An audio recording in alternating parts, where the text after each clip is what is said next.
አመሰግናለሁ።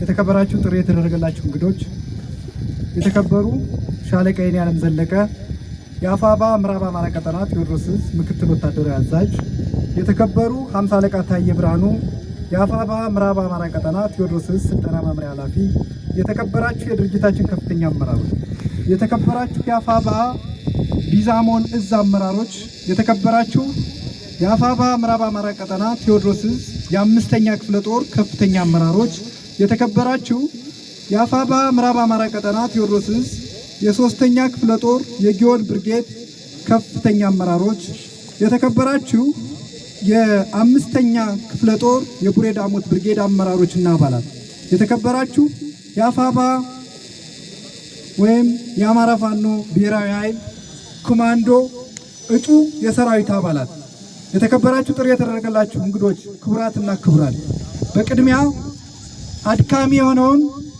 ወታደራዊ ስልጠና በብቃት በመውሰድ የታለፈባቸውን ውጣ ውረዶች በማለፍ ለዚህ የምረቃት ዕለት የበቃችሁ እጩ ተመራቂዎች እንኳን ደስ አላችሁ ማለት ፈልጋለሁ።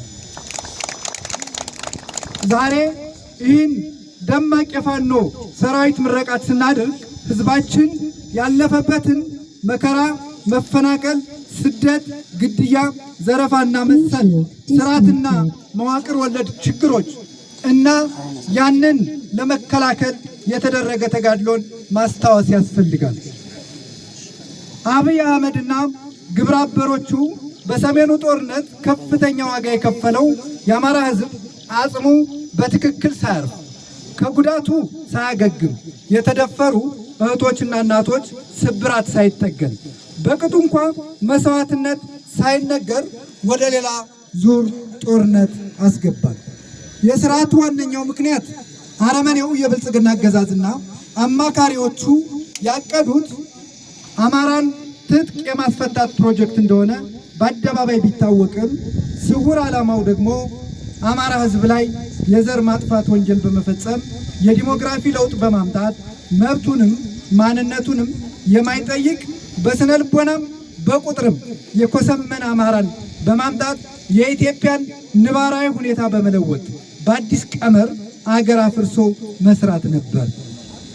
የአማራ ልዩ ኃይልን በይፋ በማፍረስ ምልክቱ ሲታይ በታሪክ አጋጣሚ እንደገና የተወለደው የፋኖ መዋቅር የጸረ አረመኔ አገዛዝ ትግልን በጠበንጃ በመምራት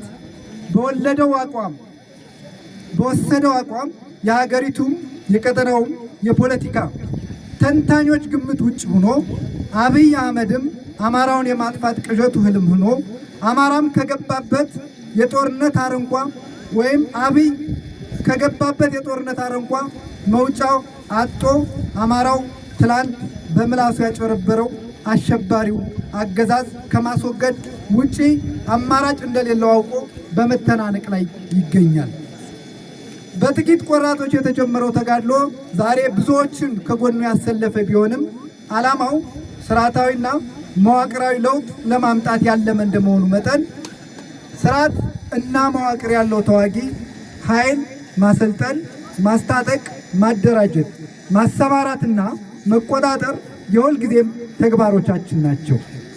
ይህ የዛሬው የምረቃት ፕሮግራም የዚሁ ተልዕኮ አካል መሆኑም ይታወቃል። ይህን ትግል ስርዓት የመንቀልና የመትከል ነው ስንል ከሌሎች ኃይሎች ጋርም የምንተባበርበት እንደመሆኑ የምንገነባው ኃይልም የምናሰለጥነው ሰራዊትም ለአማራ ህዝብ ብቻ ሳይሆን ለሌሎች ኢትዮጵያውያንም ተስፋ መሆን ይገባዋል። አብይ አህመድ እንደሚያሰማራው 120 ጥይት ከነክላሹና ቦምቡ ታጥቆ መቀነት ቆራጭ የሆነ ማፈሪያ ሰራዊት ሳይሆን የእናቶችን እንባ የሚያብስ ለአባቶቻችን መከታ፣ ለህፃናት ከለላ፣ ለሁላችንም ጋሻ፣ ለሀገርም አለኝታ የሆነ ሰራዊት መገንባት ያስፈልጋል። ይህ የሚመጣው በስራ ነው። ላለፉት 3 ዓመታት ይህን ስናደርግ ቆይተናል፣ እያደረግንም ነው።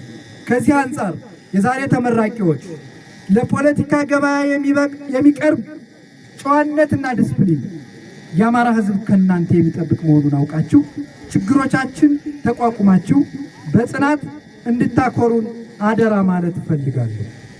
በየውሏችን የተለያዩ ጀብዶዎችንና ተቆጥሮ የማያልቅ ገድል የበዛበት ልዩ ታሪክ እየተጻፈ ያለው ጥቂት የማይባል ጊዜ በወሰደ የመደራጀት፣ የመመራራት፣ የመደማመጥ፣ የመደጋገፍ በዋናነትም በቅንነት ላይ የተመሰረተ መስተጋብር ስላለን ነው። ይህ የበለጠ ሰፍቶ እና ተደራጅቶ መቀጠል ይገባዋል። አገዛዙ የታጠቀው ጠበንጃ በገፍ ነጥቀነዋል። ዛሬ የምናሰለጥናቸው እና የምናስመርቃቸው የሰራዊት አባላት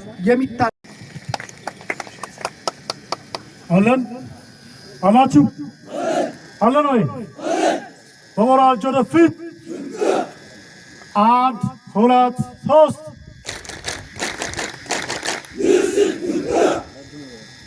ጀግና አንበሳ ረጅሙን አንዴ አለን። በሞራል ወደፊት! ኋላ ፊት! ረጅሙን ነው የምትሉልኝ። 1 2 3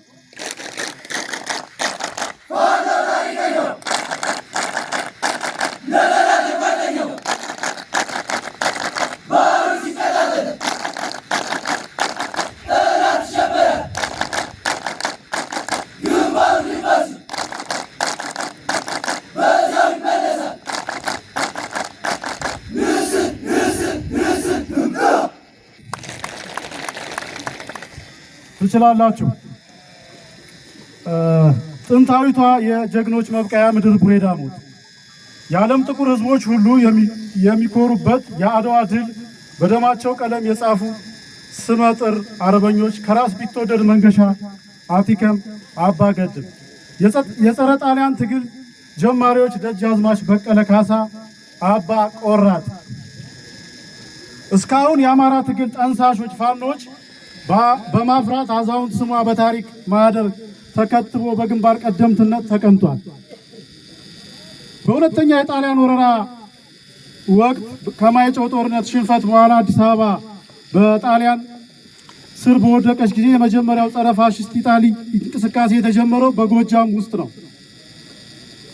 ይህም ትግል በይፋ የጀመሩት የቡሬ ዳሞቱ ደጃዝማች በቀለ ካሳ፣ አባ ቆራጥ ናቸው። የቡሬ ዳሞት ጀግኖች ባለፉት 2 ዓመት የዘመኑ ጥቁር ፋሽስት አብይ አህመድ እስከ አፍንጫው አስታጥቆ የላከውን ወራሪ ሰራዊት አከርካሪው የተሰበረበት የውንድጊ ተራራ ሕያው ምስክር ነው። ዛሬ እንደ ትናንቱ ማኅፀነ ለምለሟ ቡሬ ዳሞት የአማራ ሕዝብ መመኪያ የሆኑት እልፍ አላፍት ጀግኖቿን በማፍራት ያለ ስስት ልጆቿን ሰጥታለች።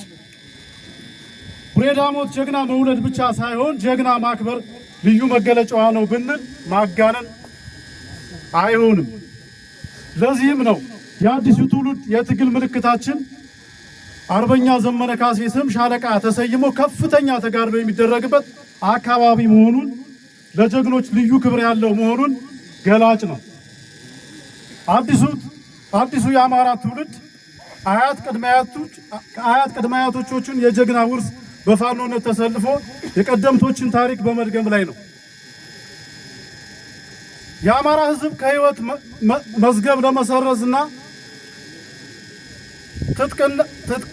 ስንቅና ትጥቅ የሚሰፍርለት የአማራ ሕዝብ ታሪካዊ ጠላት ተልዕኮ አስፈጻሚ ፋሽስት አብይ አህመድ ወራሪ ሰራዊት በአማራ ሕዝብ ላይ የሚፈጽመው የዘር ማጥፋት ማጽዳት ወንጀል የሚያንገበግባቸው በግንባር ወራሪ ሰራዊት ለመፋለም ተሰልፈው የፋኖ ስልጠና ለመውሰድ በተደጋጋሚ ጥያቄ ከሚያቀርቡ የአማራ ወጣቶች መካከል ላለፉት 5 ወራት ልዩ ኮማንዶ ስልጠና ሲወስዱ የነበሩ ተተኪ ፋኖች የምረቃ ስነ ስርዓት መከወን ላይ ነን። ውድ ተመራቂዎች ባልተመቸ ሁኔታ ሆናችሁ አስቸጋሪ የኮማንዶ ስልጠና በማጠናቀቃችሁ ብቁ ሆናችሁ ለዚህ ታሪካዊ የምረቃ ቀን በመድረሳችሁ በአማራ ፋኖ ብሔራዊ ኃይል ምዕራብ አማራ ቀጠና ዳግማዊ ቴዎድሮስ እዝ የስልጠና መምሪያ ስም እንኳን ደስ አላችሁ ማለት እፈልጋለሁ። አመሰግናለሁ። እንኳን ደስ ያላችሁ።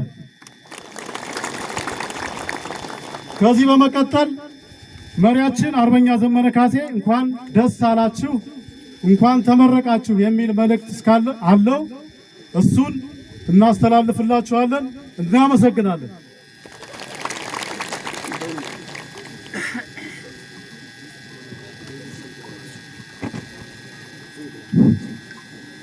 እንደምን ሰነበታችሁ? ክብር ይመስገን በጣም ሰላም ነኝ። በዛሬው ዕለት መስከረም 26 2018 ዓመተ ምህረት በአፋብኃ ምዕራብ አማራ ቀጠና ቴዎድሮስ ዕዝ የመንገሻ ቲከም 5ኛ ክፍለ ጦር ቡሬ ዳሞት ብርጌድ ስር የምትመረቁ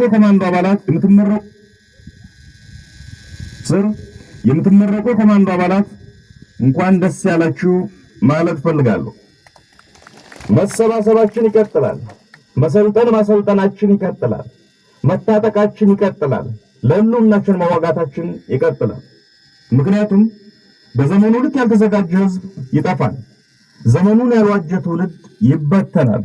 የትኛውም ማህበረሰብ ዓለም በየቀኑ ለምትደግሰው ጥፋት ዝግጁ ካልሆነ ይቀሰፋል። የትኛውም ማህበረሰብ ቀጣይነት የሚረጋገጠው ለሚገጥመው ፈተና በሚሰጠው ምላሽ ልክ ነው። የገጠመን የህልውና ፈተና ነው።